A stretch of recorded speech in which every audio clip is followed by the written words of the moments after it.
Assalamualaikum warahmatullahi wabarakatuh. Alhamdulillah, alhamdulillahirabbil alamin, wassalatu wassalamu ala asrofil anbiya'i wal mursalin sayyidina Muhammadin wa ala alihi wa sahbihi ajma'in. Amma ba'du.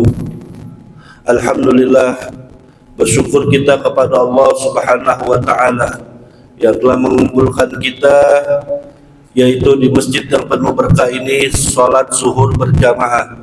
Mudah-mudahan Allah Subhanahu wa Ta'ala terus membimbing kita untuk kita menuju di jalan Allah Subhanahu wa Ta'ala, dan mudah-mudahan Allah berkahi segala aktivitas kita.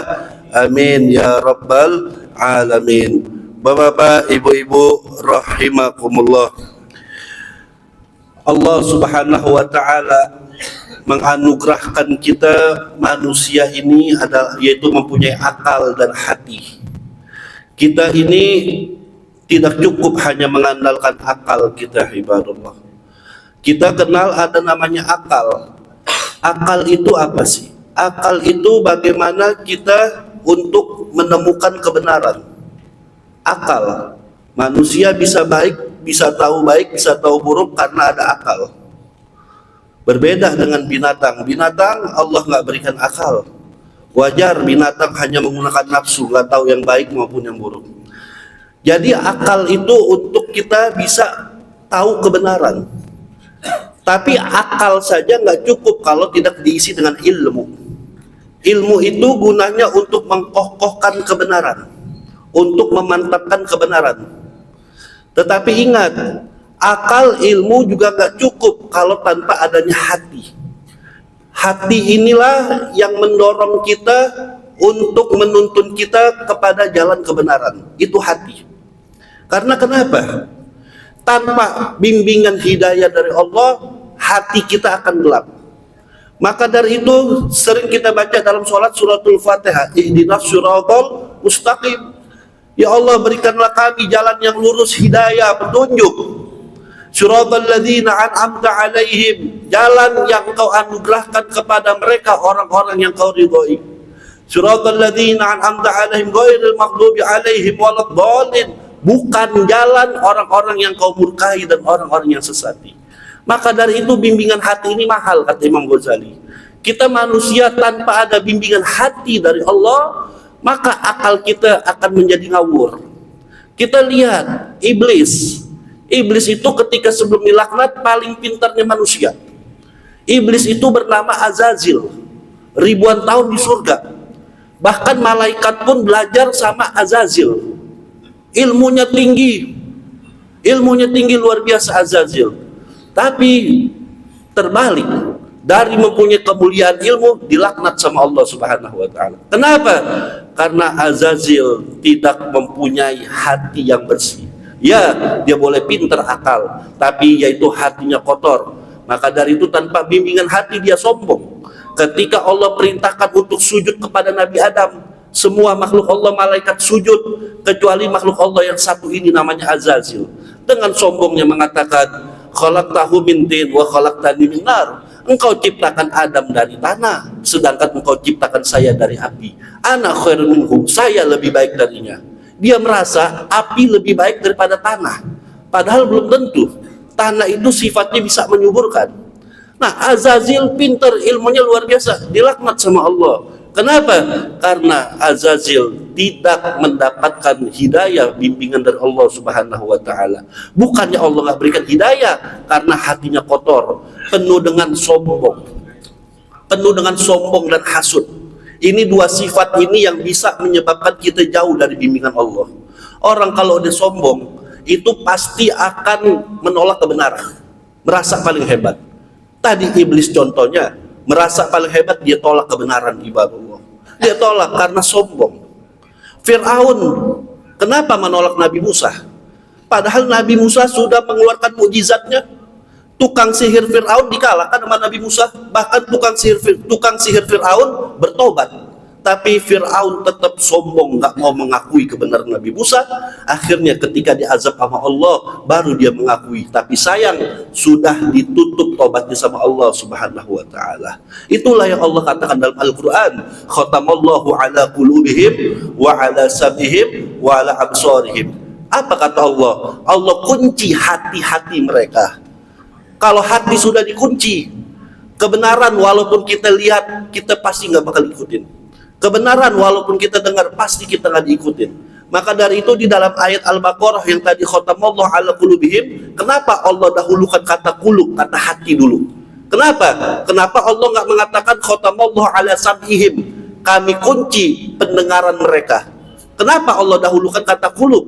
Di sini ulama mengatakan, hati kalau sudah dikunci sama Allah, kebenaran walaupun kita lihat, kita dengar, nggak bakal kita ikutin kebenaran.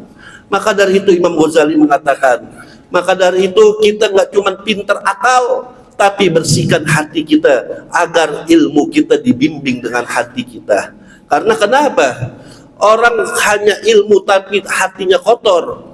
Ini seperti orang punya kendaraan, tapi dia nggak tahu mau ke arah yang mana.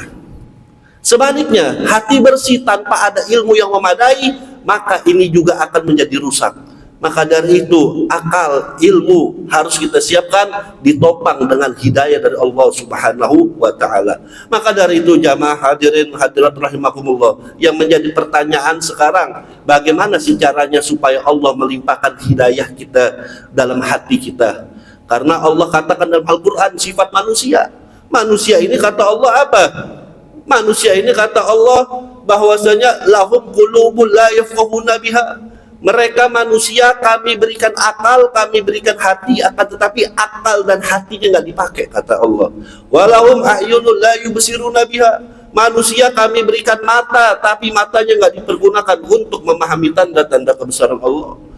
Walahum adhanul la yasma'una biha. Manusia kami berikan telinga, tetapi telinganya nggak dipakai untuk mendengar tanda-tanda kebesaran Allah.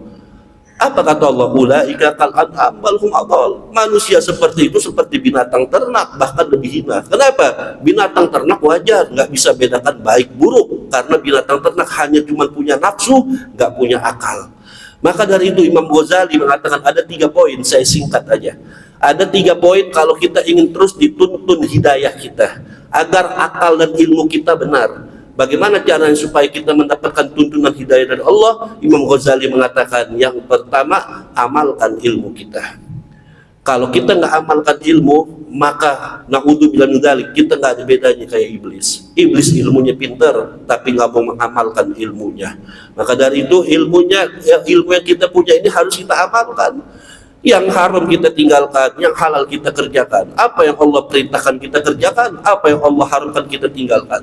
Lalu yang kedua, bagaimana supaya kita mendapatkan tuntunan hidayah dari Allah? Imam Ghazali mengatakan bahwasanya tancapkanlah niat yang ikhlas karena Allah.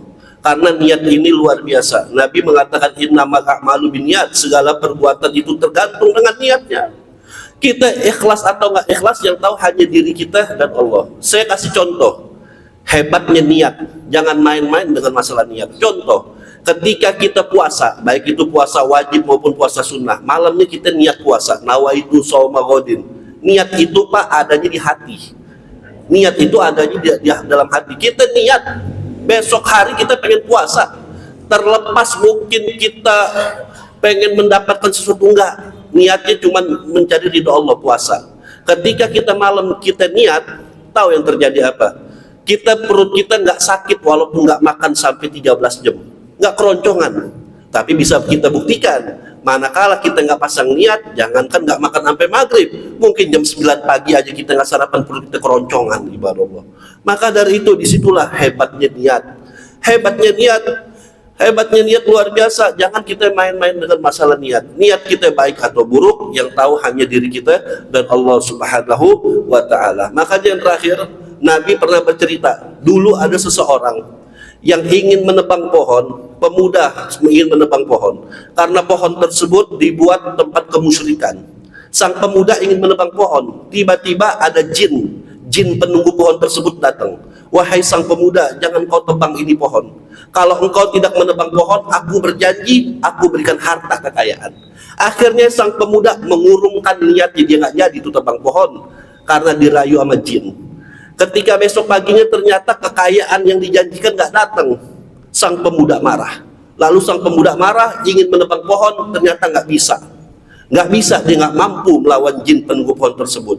Lalu jin tersebut mengatakan, wahai pemuda, kali ini kau gak bakal menang melawanku. Ya, kemarin kau datang, aku takut padamu karena engkau membawa niat karena Allah. Tapi sekarang niatmu sudah bergeser, bukan karena Allah subhanahu wa ta'ala. Dan yang terakhir, Imam Ghazali mengatakan, untuk mendapatkan hidayah, apa? Manfaatkanlah nikmat yang Allah berikan. Mumpung kita masih muda, kita masih sehat, jangan nanti kita udah sakit baru kita nyesal. Jangan, mumpung kita masih hidup, maka kita manfaatkanlah sebenar-benarnya kehidupan kita ini untuk meraih kebaikan. Jangan nanti kita udah mati baru kita nyesal, karena umur gak ada yang tahu, dan tentunya apa yang kita bertanggung yang apa yang kita kerjakan akan diminta pertanggungjawaban oleh Allah Subhanahu wa taala. Mudah-mudahan insyaallah kita diberikan keberkahan oleh Allah Subhanahu wa taala.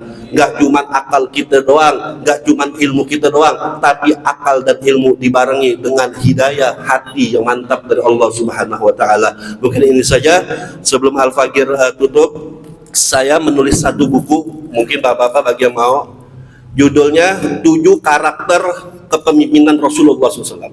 Nabi seorang pemimpin mempunyai 7 karakter. Bagaimana sih karakter Nabi dalam pemimpin? Insya Allah di belakang ada, bagi yang mau mungkin itu aja, dengan harga 50.000. Lebih kurang mohon maaf. Assalamualaikum warahmatullahi wabarakatuh.